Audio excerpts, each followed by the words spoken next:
Hello and welcome to Unprofessional Engineering. My name is James. And you have Luke. Luke, we're talking about little green men this episode. I think we're talking about little green men's preferred mode of transportation, which is not Uber. It is not. It is not. It is the UFO. The UFO. Do you know what a UFO is, James? I know that it's an unidentified flying object. Can you tell me more? So that popular term refers to aerial phenomenon that cannot be immediately identified. Most UFOs are identified through investigations, and they usually end up being some kind of conventional object, the weather balloon or some kind of natural phenomenon, swamp gas. The term actually came from the United States Air Force. I wonder if they're like, man, why did we do that? Yeah, why did we call it that? So the term, so nowadays it's not for men from outer space, but that's when you say UFO now, that's what people are referring to. It's not a weather balloon that you're not sure what it is. It's not an experimental aircraft that the Air Force is testing. It's green men coming to put probes in your body and do all kinds of tests on you. That's what people think when you say UFO. How do those probes get into your body, Luke? I don't know. Me neither, because I've never been abducted, so I don't know. You haven't? I have not been yet. I would assume that you were, just based off of your demeanor, your behavior. How about this, Luke? Shoot. Here's a little science for you. In anywhere from 5 to 10% of UFO cases, the object still remains a mystery to this day. Dun, dun, dun. Only 5 to 10%? That's pretty many. Think of all the people out there reporting this stuff. Okay. 10%. That's a 10% aliens. That's a lot.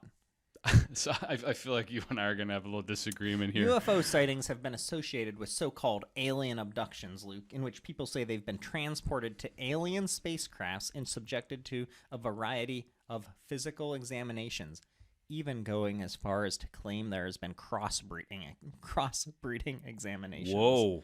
UFOs have also been linked to things like crop circles, which I think a lot of which had been explained away, if I remember correctly, from I think 15 years ago. every crop circle that I've ever heard of ended up being a prank that someone pulled. Yeah. During a UFO sighting, strange phenomena are also oftentimes called upon, such as radio and TV interference and car ignition failure. Many UFOs leave strange calling cards as well, Luke, such as indentations in the ground, burned or flattened vegetation, spider web-like strings that hang from telephone poles or trees. Wouldn't those just be spider webs? Well, they disintegrate at the touch, unlike a spider web. Okay. And chunks of unidentifiable debris. Okay, before I ask you a really important question, fun fact. Shoot. More than 60% of respondents to a 1997 CNN poll said that they believe aliens have contacted humans. How many? 60%. They think it actually happened. That they have contacted humans. Not even that they exist. Approximately 50% said they think aliens have abducted humans. And 80% believe the government is hiding something about alien contact. Now, Luke, tell me, what do you think? Do you think aliens have contacted humans? Well, I don't believe in aliens, so I guess that answer is think no. that's going to precede any question, but you can keep asking them. No, I don't believe. Do you think humans have been abducted by aliens that you don't believe in? I do not believe that people have been abducted. Do you think the government is hiding anything about alien contact? I'm sure the government's hiding a variety of things in some cases, but I don't think they're hiding specifically the fact that aliens have contacted us. So you do not believe in aliens? No. Why do you not believe in aliens? I'm a pretty pragmatic kind of thinker with most things, and most everything that I have seen in the past, the research we did for today's chat, most of it has been explained away, and the stuff that wasn't explained away, via like legitimate things that happened and could be explained, could then further be explained by hysteria, psychosis, delusions, drugs. There's all kinds of things, and I'm gonna get to it in my rant. Now let a me little put bit this later. out there. Shoot, Have you heard of the movie Aliens? I have. I love the movie. Alien or Aliens? Alien. Because Alien. because Alien Yes. was I have. Have you heard of the movie Men in Black? Yeah. How about Independence Day? Yeah. These are fact-based movies. They're documentaries. They're documentaries of past happenings. Oh. Okay, so that's not true. But I will put this out there that I do believe in aliens. Okay. Now, I don't necessarily think that they're little green men, but I think that there must be some sort of intelligent life out there in addition to us. Maybe more intelligent than us, maybe not. Well, I mean, they would have to be if they have the capacity to build spaceships. I'm just saying that I think there's intelligent life out there. I think there might be UFOs. Like intelligent thinking. I'll go on the record and say that I believe in UFOs. It's That's all right. on the record. I don't think you're crazy for thinking that. I just see you and I can have a civil discourse. I'm gonna fight you after this. And yes, see, America. This is what you need. That's right. You need to have varying opinions and still be able to have a conversation and care about that other person. That's right. Exactly. Wacko. So this wacko conversation leads us to an interesting thing known as Drake's equation, which is used to understand if intelligent life exists out there somewhere. This has a Pennsylvania connection, Drake's Well, where oil was discovered. Did you know that? Which was placed there by aliens. That is not accurate. Not. Okay, so Drake's equation. Does intelligent life exist on other planets? In 1961, Dr. Frank Drake, president of the Search for Extraterrestrial Intelligence Institute, developed a mathematical equation to determine if it exists. His equation is based on 7 variables involving a whole bunch of stuff, including the number of stars in our galaxy and the percentage of stars that have planetary systems. When all 7 of these variables are multiplied together, the answer is the potential number of civilizations that are out there that might be able to communicate with us. So go online and Google Drake's equation calculator. You can plug in the numbers yourself. And so it's not like this is giving us an answer. Like, yes, there is a 17% chance. It's saying that based on the numbers we have of like known galaxies, stars, planetary systems, blah, blah, and then your belief as like even a percentage of if there's a chance that aliens exist, it gives you that number of civilizations that would be out there based on these numbers. And I would guess this equation has to use like our own solar system as some part of the equation because, we have our solar system. We are intelligent life on this one solar system. So, based off of these numbers. So that's like the base point, and then there's this many additional suns that have similar solar systems. Which is a lot. And then there's some probability that's thrown in there. And exactly. Okay. That's exactly it, Luke. You just nailed it. I think we should call it the Mahelsik equation. I feel like I just described it. I'm not arguing better than he that did. at all. For sure you did. Sorry, Dr. Drake. Yeah, Dr. Drake. Do you remember Drake Ramore? Wasn't that Dr. Drake Joey Ramore. Yeah. From Friends? Dr. Drake on the soap opera? Yeah. Yeah, he died. Okay. Sorry. So what does the government think about UFOs? So this is kind of interesting. It in is my very opinion. interesting. The U.S. Air Force began investigating UFOs in 1948 under a program called Project Sign. So, I mean, someone must have been believing, right? The name was later changed to Project Blue Book. And ran between, 48 and 69, give or take? 17 years, roughly. Oh, 17 years. That was good. Thank you. The government investigated more than 12,000 UFO sightings. 12,618 to be exact. That is more than 12,000. Thank you for the detail. And so these were sightings where obviously they cited them or a related event. So this was someone waking up somewhere. So I'll get to Barney and Betty Hill. Okay. So this is someone who was driving and then they forget like 2 hours and then they're 30 miles away and they say that they were abducted kind of thing. So it's not just seeing that, it's anything related to like strange things that people say were abductions and all that sort of stuff. So of those, 11,917 were discovered to be terrestrial objects such as weather balloons and satellites, weather phenomenon, different things like that, astronomical occurrences. The remaining 701 cases, unexplained. Interesting. That gives you hope, right? If you take 701 and divide it by the number of planets, you get some number that means nothing. In 1969, the Air Force shut down Project Blue Book, citing a lack of conclusive evidence. I think we all know that the government is doing research and almost certainly has little green men locked up in Area 51. So did you storm Area 51 when didn't that just happen like 4 or 5 months ago? It just happened. I did not get involved with that. I'm more of like a single operative moving in on my own kind of guy. I don't want to get caught. I don't know what that means. Yeah. So in 2007, Luke, the Pentagon launched AATIP, Advanced Aerospace Threat Identification Program, to study reports of UFO encounters. So do UFOs exist? What else does science have to say about the matter? Not much. Yeah. Basically, from a scientific standpoint, there's really insufficient evidence to make a case for alien visitation. Yeah, and, so whether you're one of those people that believe... Like me. There's kind of two types of science. There's like the observational science, like I've seen something happen, so I've observed it. And then there's like theoretical science, where you haven't seen it actually happen, but there's a theory, and based off of that theory, it's the only logical conclusion to determine. None of that exists for UFOs or little green men. Theoretical science, yes, but not have I seen anything. Yeah. But I have seen, or have I? Okay, on that note, let's take a break for a word from our sponsor. I have to assume that this is the History Channel and the TV show Ancient Aliens. Oh, man, I love that show. All right, we don't have a sponsor. I tried to reach out to X-Files, but it turns out that's not a thing anymore. It isn't? Did you watch X-Files? With Scully and Mulder? Randomly, I would. David and then Duchovny and Gillian Anderson? Yeah, randomly I would. Okay.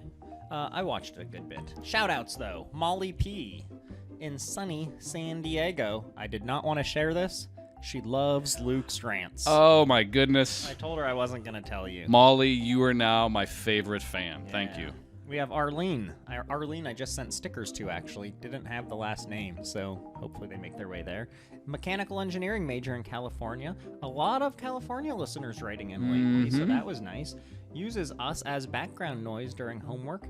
I don't know how I feel about that, Arlene. Why? Oh, she should be focusing on all the valuable You should stuff be we have not to say. doing your homework and focusing on That's a good point. The words that are leaving our mouths. That is a good point. I can't argue that, Luke. Hey, so fun fact, this holiday season or whenever you happen to be listening to this show, just yell to your Google or Alexa device to play Unprofessional Engineering. It'll play the most recent episode. You probably got for Christmas, right? Huh? Yeah. All you got to do is say play Unprofessional Engineering and the most recent episode, pow. I love that. In Technology. your ear holes. Ear holes. If you want to write into us to hear an episode in your ear holes, email us at unprofessionalengineering@gmail.com. Hop on iTunes or wherever you listen. Give us a review. Subscribe. Like us. Be our friends. Yep. And that will help us reach fame and fortune in basically no time. Yeah. All right, moving on. Yes. UFOs. So do you have something you wanted to talk about before I talk about how UFOs actually work? So are we going to talk about the sightings? Oh, I'm going to. Can Okay. I talk about how they work first? Yeah, let's though? talk about how they work, because I'm sure that there's a flux capacitor or there's some kind of neutron polarizing reactor inside of these that they found in a crash. Oh, no, that's never happened. Sorry. Wow. So here's how it actually works, according to the University of Florida, who's trying to make it happen. Yeah, go Mudcats. So at the moment, they're the Gators. Gosh, people actually know that one. So at the moment, at 6 inches in diameter, Professor Subrata Roy Nailed it. was working on a wingless electromagnetic air vehicle, also known as a UFO. Theoretically, this guy says, the flying saucer could be as large as anyone wants to build it, meaning as many aliens as you can think of. fit on Theoretically. that. because the design gives the aircraft balance and stability. The biggest hurdle to building this thing is making it large enough to carry passengers while still making the aircraft light and powerful enough to lift off with its cargo and its energy source. So Roy's not sure of the kind of energy source he's going to use yet, at least when the time this was written. He anticipates that the aircraft's body will be made of material that's an insulator, such as ceramic, which is light and a good conductor of electricity. The choice of a power source that is powerful yet lightweight is, quote, probably going to be the thing that makes or breaks it. So, I feel like I'm losing a little bit of faith in old Roy here. Yeah. But if he succeeds, Roy hopes to develop a more stable aircraft and a new form of fuel. Air. So other aircrafts that interact with the atmosphere have a problem. Lots of moving parts. Like jet engines, things like that. A flying saucer, on the other hand, has no moving parts. None. In theory, this creation would be more stable than an aircraft, which is nice, like airplanes and helicopters, for example, that rely on aerodynamics to provide lift. You know, how it shakes when the plane's taking off and stuff. I hate that. Using a plasma field, you could produce lift in any direction, and you could change direction quickly, and that power could be turned on and off almost instantaneously. That totally explains. It sounds like a UFO, doesn't it?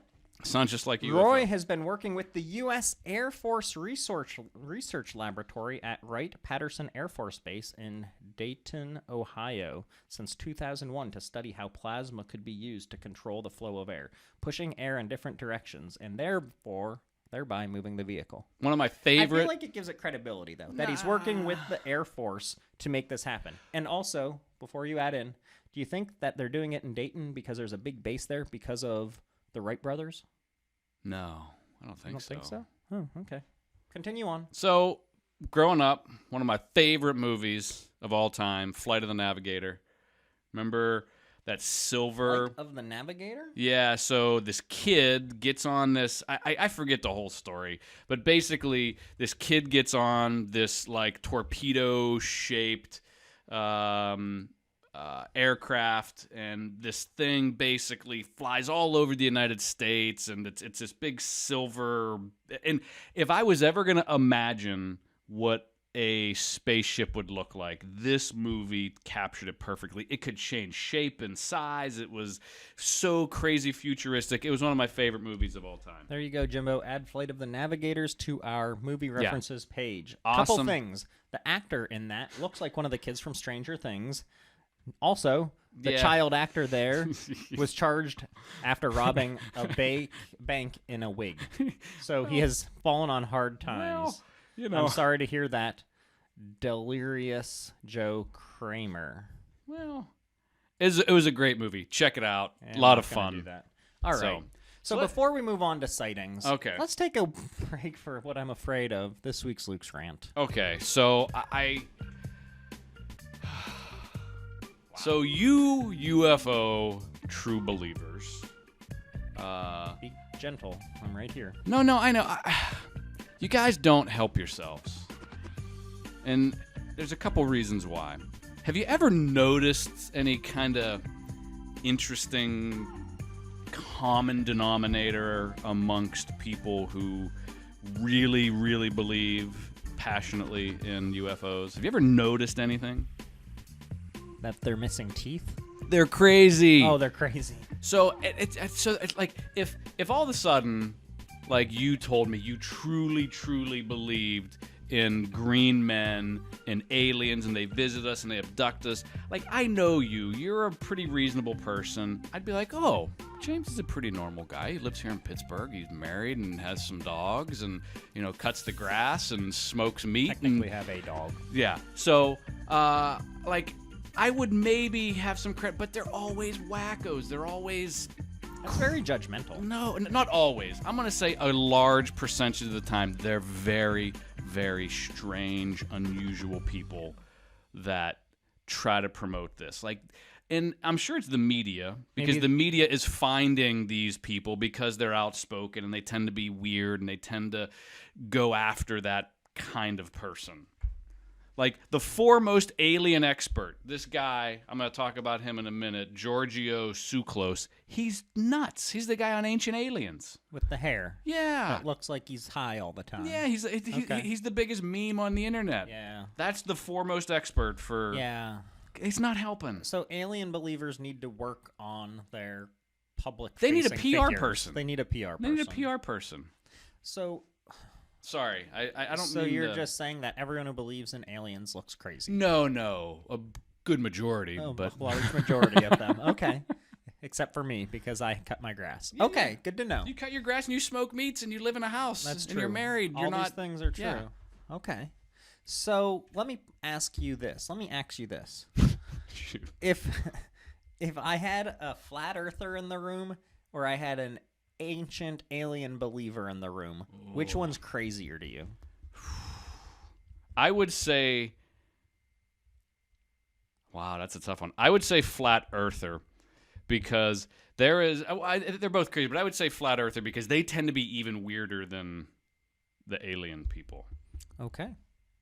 Good to know. If you haven't listened to our episode on the flat earth theories, go check that one out. That one was very interesting. Also, I bet you they're one and the same. I bet you a lot of flat earthers believe in aliens and vice versa. Guaranteed. That's probably Let's do a true. There's a survey. big cross section Yeah. that believe in both. Okay, let's move on, Luke, to some famous sightings. So the very first sighting in North America, this was how did I not write the year on this? Jeez Louise, I'm terrible. You So have this it, 1947, right? where do I have that? Recorded in America. First This might be recorded. I don't different. know why I don't have this. Okay, so this was the first ever recorded in America. This was back in like John Adams days. Oh, John Adams. Back then. So this guy by the name of James Everell, he was a sober and discreet man, and two other were rowing a boat in the muddy river.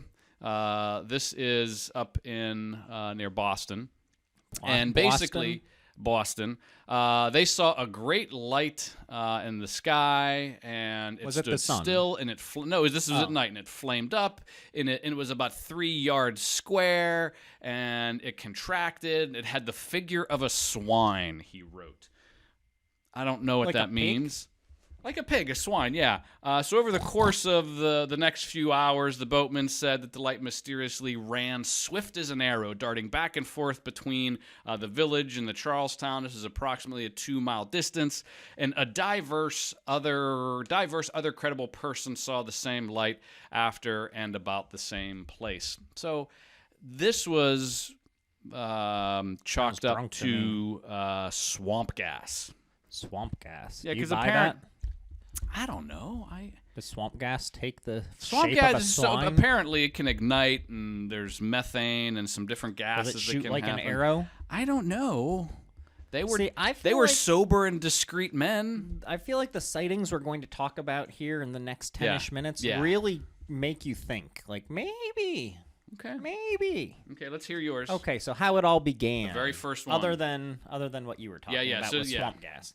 The origin of today's fascination can be traced back to civilian pilot Kenneth Arnold. 1947. And 1947, yes. So this is, little sub topic here. This is what makes me think that maybe there's some credibility to some of these, because a lot of the stories that I'm going to talk about, at least, have really credible seeming people, well-trained, intelligent folks that come up with this stuff. There are some.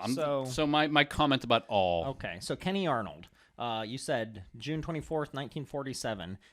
He was flying his small aircraft near Mount Rainier in Washington, and he says he saw 9 blue glowing objects flying fast at an estimated 1,700 miles per hour. I don't know in how a he could V-shape. estimate that. So what I'm thinking is he knew how fast he was traveling and how fast they're outpacing you. Like, think if somebody passes you on the highway on the left, or maybe the right if they're jerks, and you're like, dude, I'm going 70. How fast are you going? Yeah. I think that's probably what he was doing. It's perception. So he first believed that the objects were some sort of new military craft. It was, after all, just 2 years after World War II and the first year of the very, very Cold War. But the military confirmed there were no tests being conducted near Mount Rainier that day, when he described the craft's motion as similar to a saucer if you skip it across the water, the media coined the term flying saucer. That's where it all began. That's where it all began. That's where it all began. Next one. You want to talk about the next one? Yeah, this is the biggie. Yeah, this is the big one. So this is Roswell, New Mexico, 1947. Fun fact, no object was actually observed flying in the Roswell incident. Yeah, that's a bit of a letdown, isn't it? It is. So rancher William Mac Brazel. So always helps when you go by Mac. It always helps when your name is Mac. Discovered mysterious debris in one of his pastures, including metal rods, pieces of plastic, unusual papery scraps. Ooh, Of papery course, scraps. it's an alien. So soldiers show up from nearby Roswell Air Force Army base, and they pick up all the materials because they're being courteous, right? So the problem here is, and in Area 51 is, I guess, right here now too. They're neighbors. So basically, their assertion was that this was a crashed alien spacecraft. So this thing travels billions of miles across time and space, and it crashes on Earth, really. So it turned out that the U.S. government said that there was a weather balloon, and it was super top secret. It was a military endeavor called Project Mongol, which launched a high-altitude balloon carrying equipment used to detect Soviet nuclear tests.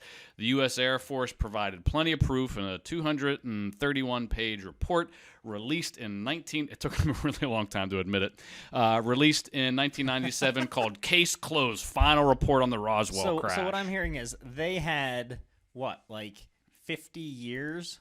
50 years to come up with a 231-page document. Okay, so first of all, to make up this story. Top secret means top secret. You can't just tell the American public. The Cold War was going on. You don't want to release anything you're doing when you're trying to spy on the Russians. I feel what really made this bad is that they sent out the armed forces to scoop this stuff up. That was just a poor decision. Yeah, they should have sent like the local mechanic guy and said, "Oh, plane crashed," and go have Billy Bob go pick it up. So that one maybe I'm not buying into as much. Like maybe there's some reasonable explanation, but that was very poor decision making. Here's where it gets even worse, more damaging, I think. For so fun fact, Ray Stantilli. You nailed it.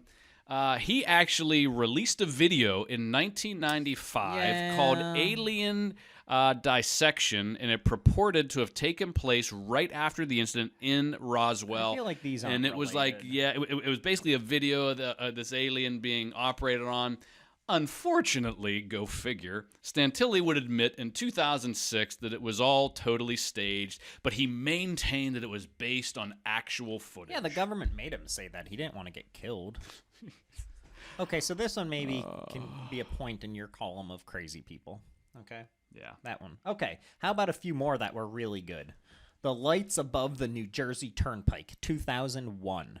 Now, you know how I feel about Jersey, so take this with a grain of salt. It's your favorite. July 14th, 2001. Drivers on the Jersey Turnpike for about 15 minutes marveled at the sight of strange orange and yellow lights in a V formation, yet again, over the Arthur Kill waterway between Staten Island, New York, and someplace in Jersey that probably no one wanted to go. Swamp gas.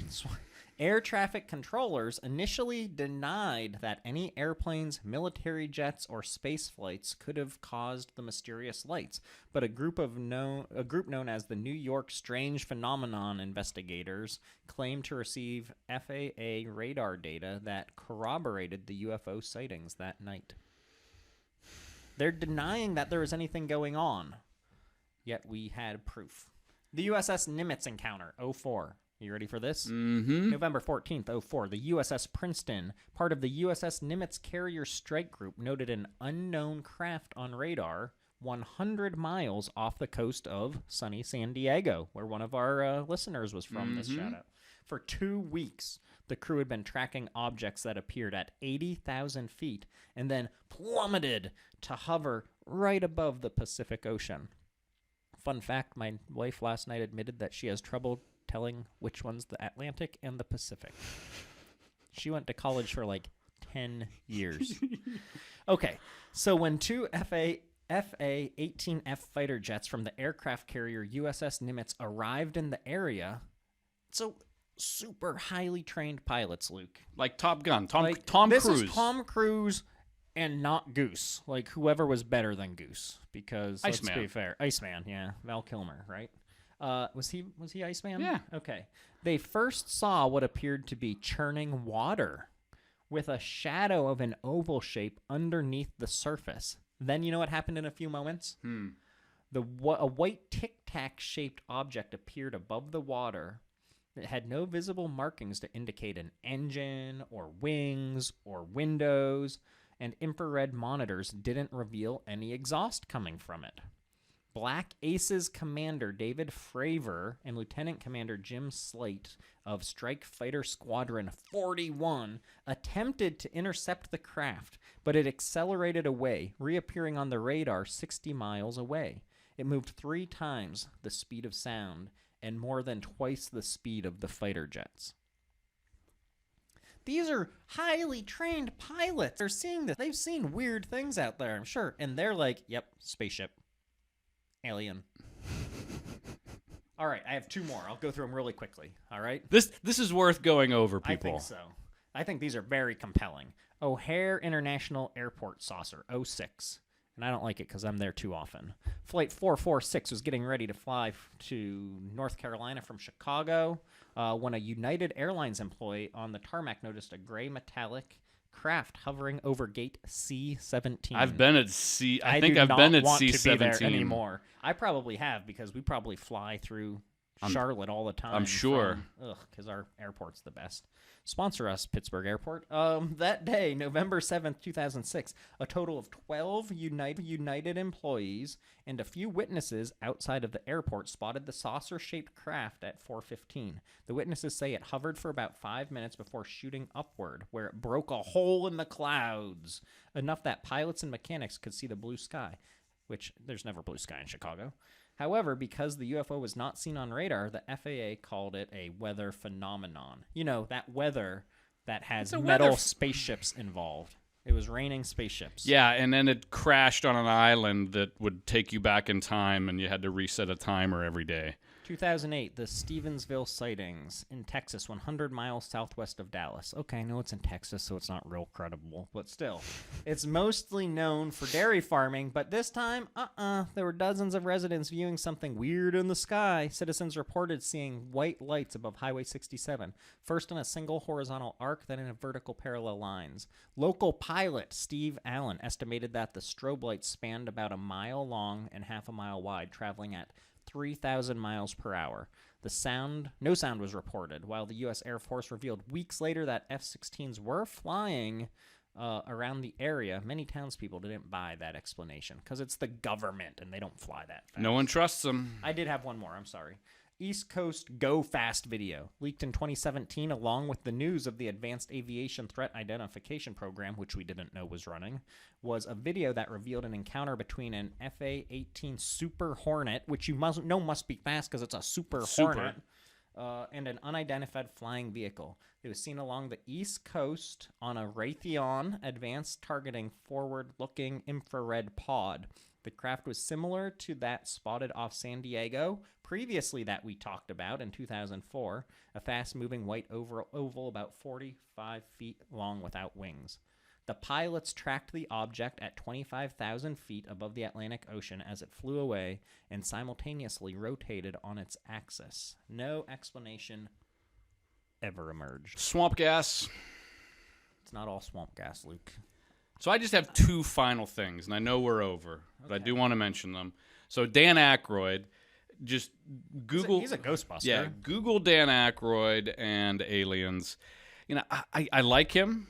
I like Ghostbusters. I've watched Blues Brothers and seen some of his movies.